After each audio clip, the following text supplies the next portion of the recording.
Okay, excuse me, all of you keep quite.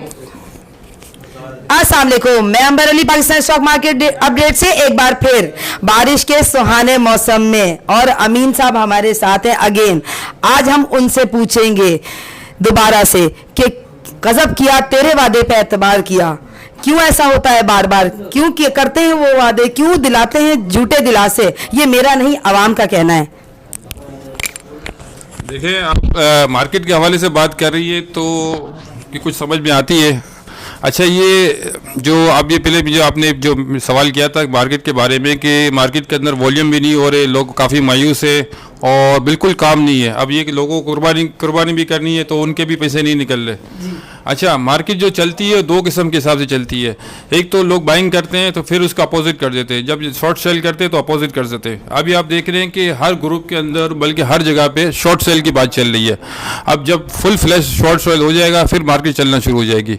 जब कुछ ना कुछ व्यू बनता है, कुछ ना कुछ एम बनना चाहिए, इसके बाद मार्केट चलती है। अब ये कि आप सब बाइंग में होंगे तो फिर मार्केट नहीं चलेगी, क्यों है ही नहीं। सब शॉर्ट जब बढ़ेगी तो सब सेल पे आ जाएंगे।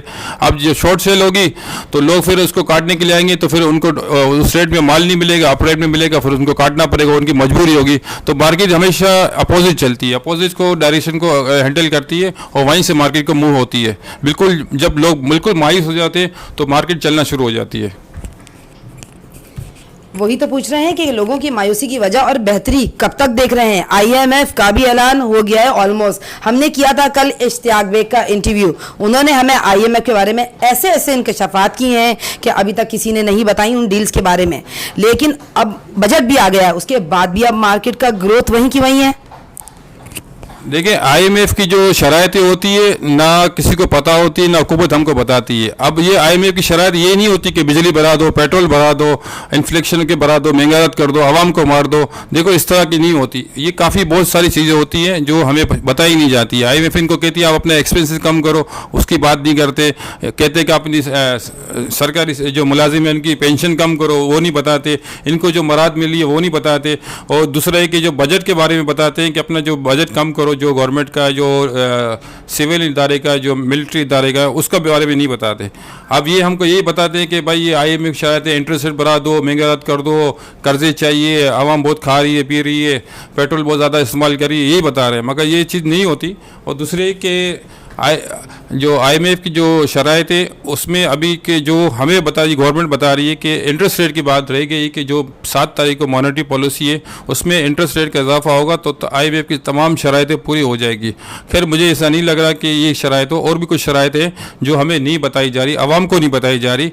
उनके काफ़ी ऐसी चीज़ें सस्पेंड है, मगर हम इसका तस्करा हम भी नहीं कर सकते क्योंकि ये किस्म के मुल्क के साथ वायलेशन हो जाता है। तो कि अगर खैर अल्लाह करे आईएमएफ की ये आखिरी शराइत हो। बाकी आईएमएफ की जो अगर लोन वगैरह आ जाती है तो हमारे डॉलर मुल्क के अंदर आ जाएंगे, और डॉलर आ जाएंगे तो इससे कि हमारे रुपया मजबूत हो जाएगा। तो हमारे जो एशिया की मार्केट की, एमएसआई की मार्केट की बाइंग खरीद है वो आना शुरू हो जाएगी, तो हमारे मुल्क में काफ़ी रेवेन्यू आ जाएगा। अब ये कि मेन ये कि जो आईएमएफ की जो शराइत के बाद ये कि तमाम मुल्क इसको एग्री करते हैं कि ठीक है, मुल्क एक स्टेबिलिटी चल रहा है, सही तरह चल रहा है, तो फिर उसके हिसाब से बाइंग करना शुरू होती है। अमीन सर, ये तो आपकी ही नहीं तमाम ब्रोकर्स और इतने सारे लोगों के इंटरव्यू की ये हो गई है पुरानी बात। कुछ ऐसा नया बताएं। आप लोग इतने अरसे से मैनेजमेंट से लेके स्टॉक से हर चीज़ से राब्ते में हैं और रिलेटेड हैं, तो क्यों स्टॉक की बेहतरी के बारे में, स्टॉक में क्यों नहीं नए रूल्स बनाए जाते या नई चीज़ें होती हैं, डेवलपमेंट के बारे में क्यों नहीं सोचा जाता है ताकि हमारा इन्वेस्टर मजबूत हो।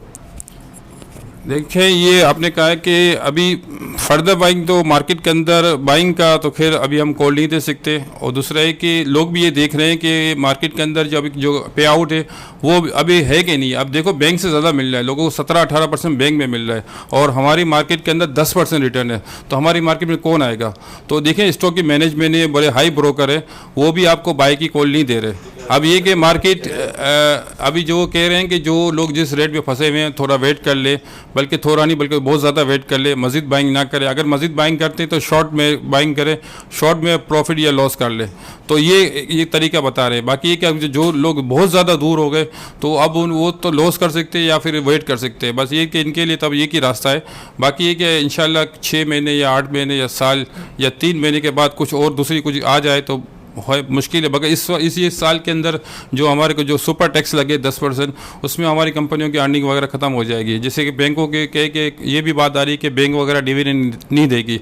अब ये कि पावर सेक्टर के बारे में कहा जाता है कि सर्कुलर डेट की इनको पेमेंट मिलेगी तो वो डिविडेंड देगी, मगर अभी तक सिर्फ 3 पावर को पेमेंट मिली है, हबको, निषाद पावर और लालपीर पावर। बाकी OGDC है, PPL है, पाक और दूसरी कंपनियों को हुकूमत ने अभी कुछ नहीं दिया। अगर हुकूमत उनको देगी तो फिर मार्केट की एक नई रैली बन जाएगी। फ़िलहाल अभी तो ये सब पेंडिंग है।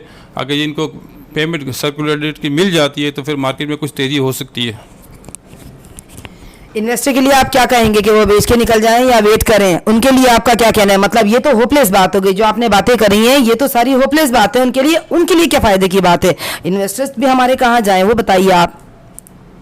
इन्वेस्टर तो हमारे तकरीबन आप देख रहे हैं कि 3-4 साल से मुसलसल फंसते जा रहे हैं, बल्कि अगर वो एग्जिट हो गए तो फ़ायदे में रहे लॉस करके, मगर अभी के वेट करते गए तो मज़ीद फंसते गए, और अभी भी ऐसा लग रहा है कि मज़ीद फंसेंगे। तो अभी इनके लिए वेटिंग है, ना इनके लिए एवरेज का कुछ चांस है ना कुछ और कुछ है। अगर ये कि आप हमारा रुपया अगर मजबूत होना शुरू हो जाता है, या फिर IMF की लोन आ जाती है, या फिर हमारे मुल्क के कोई अलग से या CPEC वगैरह कोई नया मंसूबा गवर्नमेंट ने शुरू कर दिया, तो तमाम सेक्टर के अंदर तेज़ी आ जाएगी। जब तक ये नहीं आती तो इन्वेस्टर वेट ही करें।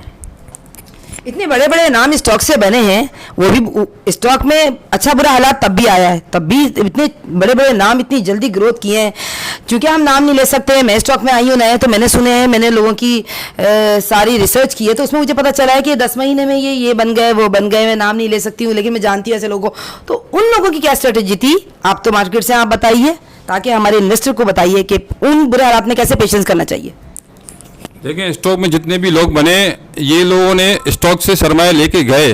अगर रुक जाता है इनका सरमाया, अगर एग्जिट नहीं होते तो ये कुछ भी नहीं बन सकते थे। अब देखो, लोगों ने यहाँ से कमा के प्रॉपर्टी वगैरह या दूसरे सेक्टर में चले गए, तो वो वहाँ बहुत ज़्यादा बूम आ गया, मगर स्टॉक में बहुत ज़्यादा बूम नहीं है, बल्कि स्टॉक में बहुत ज़्यादा डाउन हो गया।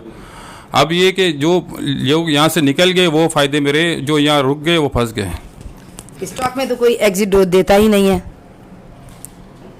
स्टॉक मार्केट में आपको कहीं ना कहीं एग्जिट होना पड़ता है, चाहे प्रॉफिट हो या लॉस हो, तो अगर डिसीजन लेना पड़ता है। अगर डिसीजन नहीं लेते तो फिर लोग यहाँ फंसते रहते हैं। अब देख लें, तकरीबन 600 कंपनियाँ हैं, उसमें से 50 कंपनियाँ किसी परफॉर्मेंस जो साल में 4 दफ़ा डिविडेंड देती है, बाकी ऐसे 50-100 कंपनियाँ और होगी जो डिविडेंड देती है, बाकी 400-500 कंपनियाँ डिविडेंड नहीं देती, और दूसरे के 400 ऐसी कंपनियाँ जो अंडर कोर्स चल रही है। तो एक बूम आता है, उस बूम में जो निकल गया, एग्जिट हो गया, बिल्कुल एग्जिट हो गया, तो वो सक्सेसफुल हो गया। बाकी ये है कि अगर आप यहाँ से एक स्टॉक से दूसरे स्टॉक में जाते गए तो फिर कहीं ना कहीं तो फंसना है। अच्छा, आखिर में इम्पोर्टेड हुकूमत से कितना आप रखते हैं कि स्टॉक में बेहतरी आएगी? हुकूमत का भी बड़ा दारोमदार होता है। देखिए, इम्पोर्टेड हुकूमत का तो नारा लगा है, मगर इम्पोर्टेड हुकूमत के पास तो इम्पोर्टेड कुछ है ही नहीं, ना डॉलर है कुछ है। पाक रुपी से जो उसको दिन ब दिन मारती जा रही है, तो इम्पोर्टेड को तो नाम की है, बाकी तो ये कि डिपेंड तो पाक रुपीस पे करती है, मगर उसमें भी अभी गिरावट है, अभी जान नहीं है। ठीक है, thank you so much. Basically हमारा मकसद होता है कि इन्वेस्टर मायूस ना हो। पाकिस्तान स्टॉक मार्केट का काम है आपको अपडेट रखना।